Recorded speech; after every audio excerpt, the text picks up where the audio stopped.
What is going on, my LineStar MLB DFS fam? So Ryan is out, so I'm stepping in a little bit to give a little bit of a strategy show as far as how I think I am going to be attacking the slate. We're still an hour and a half away from the slate or so some things may change.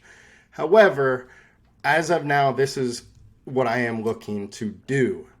Before we get all into it, make sure to like and subscribe to all our videos. Helps us out a ton to give free content and, just expand that LineStar name and keep bringing you guys more and more new tools.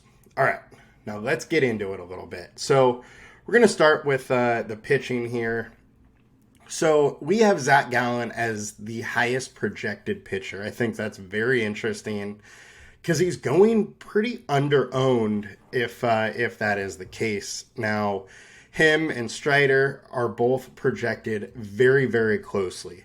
Now, I have way more confidence in Strider, putting up a big game than I do a Gallen. However, and we just got a little flip with the Angels lineup that just came out, and Strider is now projected slightly higher, but the point per dollar still is in Gallen's favor there. So let's go over a couple things here. So Strider, you're not going to get any leverage on the field with him being 40% owned.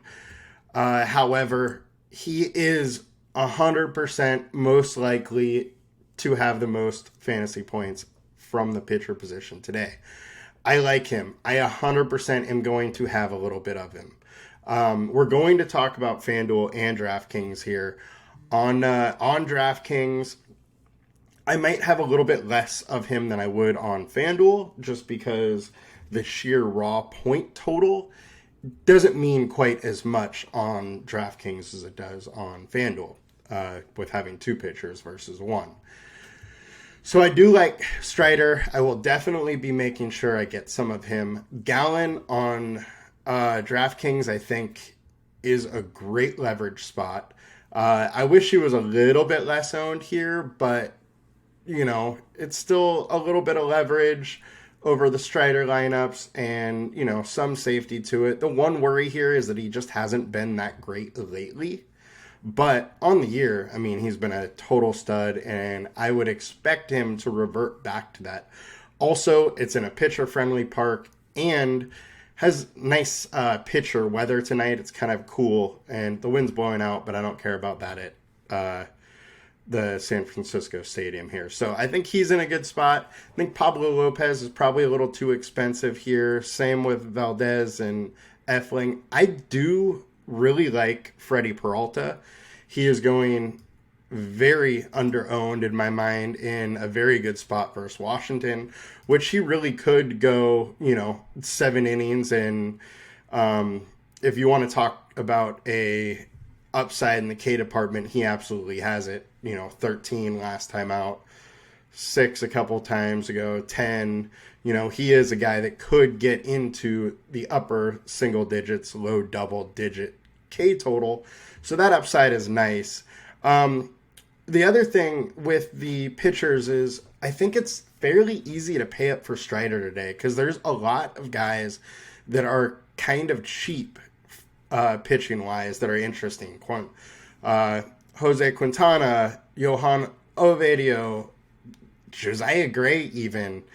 All of these guys are kind of interesting, and Miles Mikolas. So, and Heaney is very, very interesting. So I think that it's going to be very easy to put in those Strider lineups.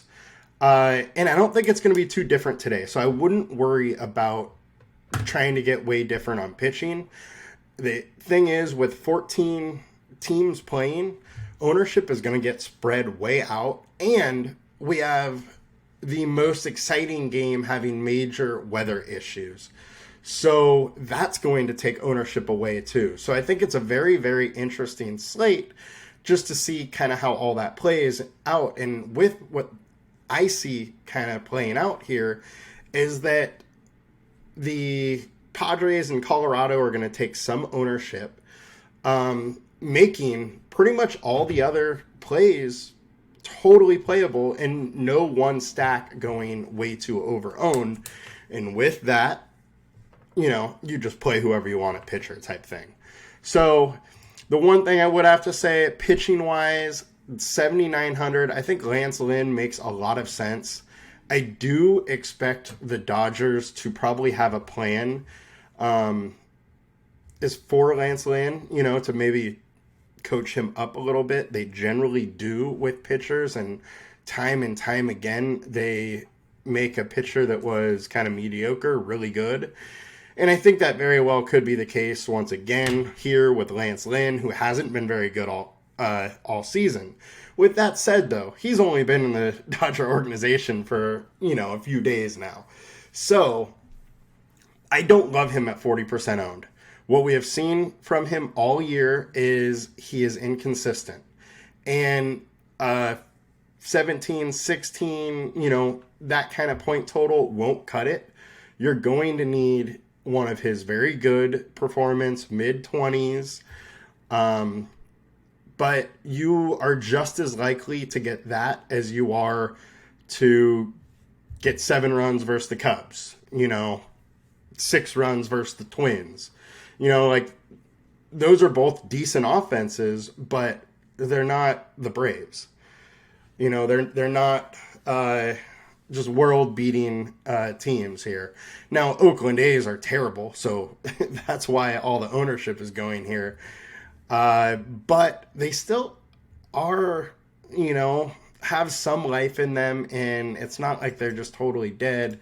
And their lineup hasn't really changed like some others at the trade deadline here. So I don't love it. I think he is going a little over-owned. There's good reason for the ownership there, but out of the high-owned pitchers, he's probably the one I'm getting off.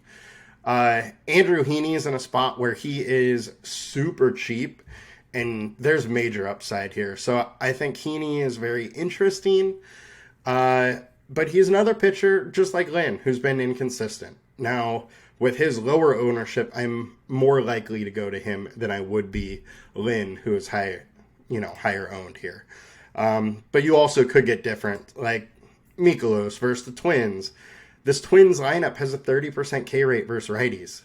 Like, Mikolas doesn't have major strikeout stuff, but when he faces a team that strikes out, he can strike guys out. So I would not be surprised of an outing where he goes 6-7 innings, has 5-6 strikeouts, and at his price, that's going to more than pay it off.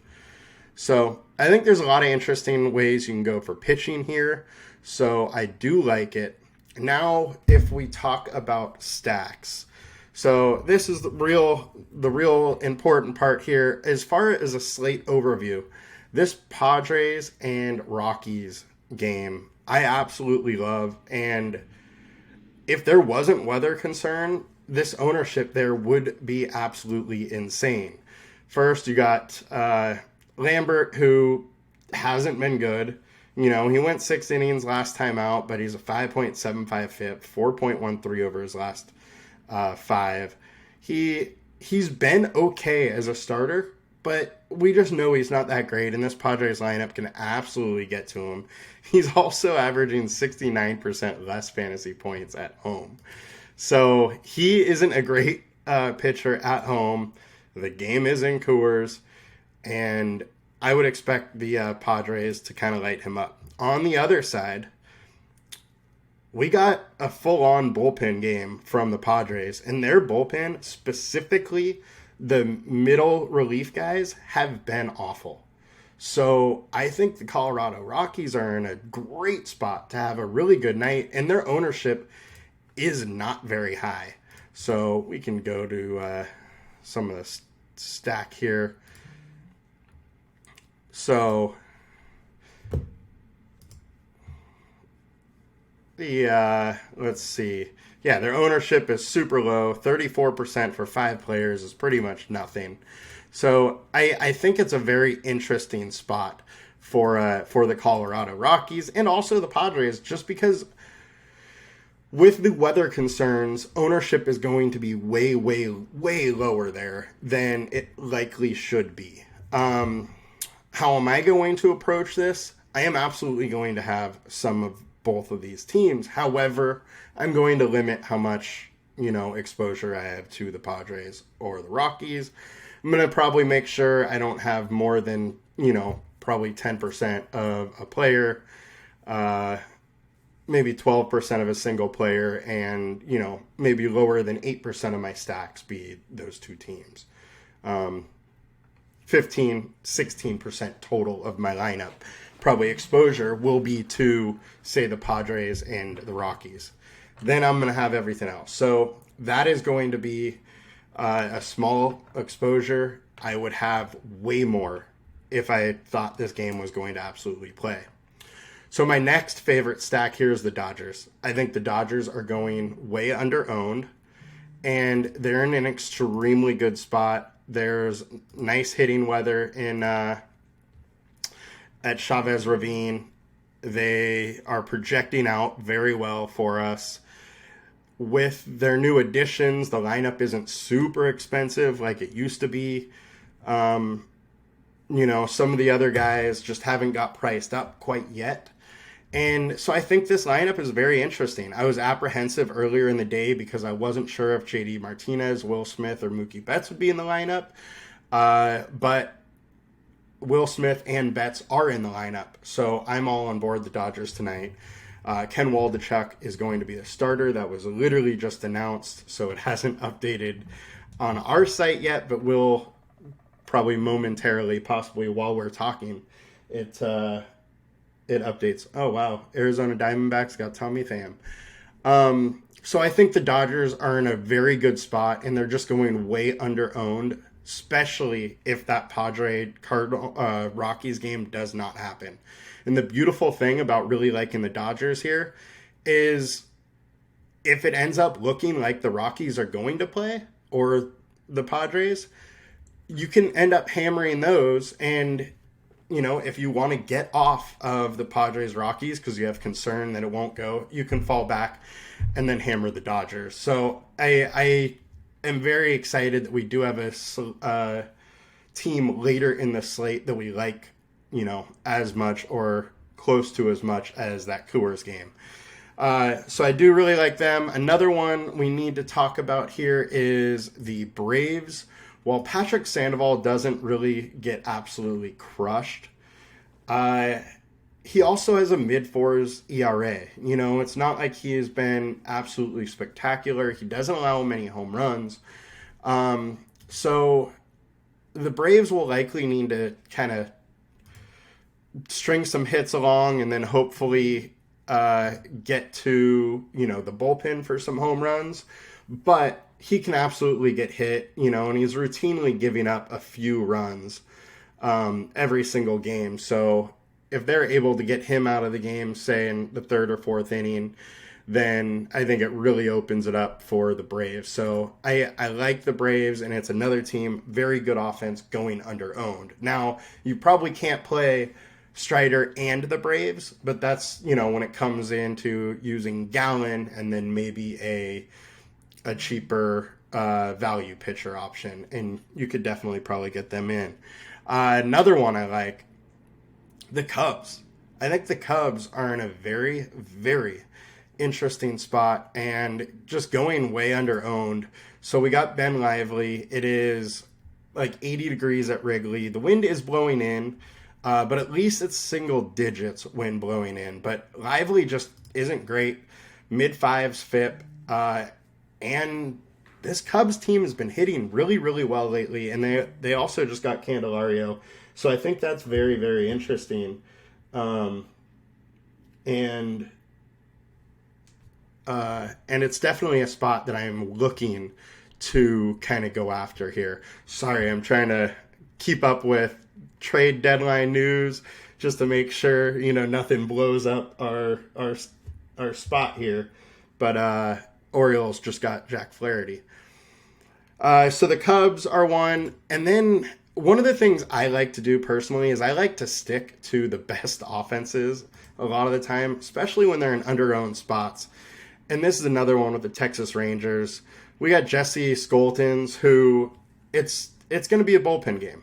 He's going 1-2 innings, You know, he had one 4 inning start. So it's pretty much a bullpen game. This White Sox bullpen is not good. So I think it's a very, very interesting spot for Texas. Not only can they get to Skoltens, they can get to the rest of that White Sox bullpen, and nobody's going to Texas. It just doesn't make sense to me. So I will absolutely be going there. Some of the cheaper stacks that I like, we'll just go to this here. Some of the cheaper ones, I like Pittsburgh. Minnesota, I can play both sides of that game a little bit. You know, I don't mind Mikolas, but Minnesota does have some cheap young hitters that are pretty good. Baltimore is a spot that I am very, very interested in, and I have not talked about yet, but Hyun-Jin Ryu last year gave up 1.7 home runs per 9. In the minors so far this year, he's given up 2.5. So there's obviously something wrong with his stuff right now if he's giving up that many home runs in the minors. So I expect that to translate a little bit into the major leagues with a very good offense in Baltimore. Another kind of cheap spot that I'm looking is the White Sox. However, Jake Berger did get just traded, so make sure he is not in your White Sox lineup. And then the Mets. The Mets have some cheap guys, and it's versus Greinke. So they're another little value spot you can use to fill in your stacks and your different lineups. So overall, I am not too worried about ownership and pitching. Attack pitching how you want to. With stacks, it's going to get, you know, pretty widespread ownership. A lot of different ways you can go. I really like that Colorado game, which, I mean, everybody does. It's Colorado. But I think it's even more interesting with the weather just because you're going to get such a lower ownership on it. I mean, the game total is 12 and a half. So if it plays, I would be shocked if there's not runs. And then the Dodgers are my next favorite stack. So I'm going to probably limit how much Dodgers I have to start the night, just because I can pivot to them later if that Colorado and Padres game does not go. But the Dodgers are going to be probably my highest stack, and it might be towards the end of the night kind of out of control how much I have of them if the Rockies and Padres don't play. All right, guys, I hope you liked it. Trying to fill in for Ryan here and get it done. I will be back tomorrow doing similar. Please let me know what you liked or did not like, and we can push that a little bit more to change it for tomorrow. All right, have a good one, guys. Good luck. Let's win some money. Bye.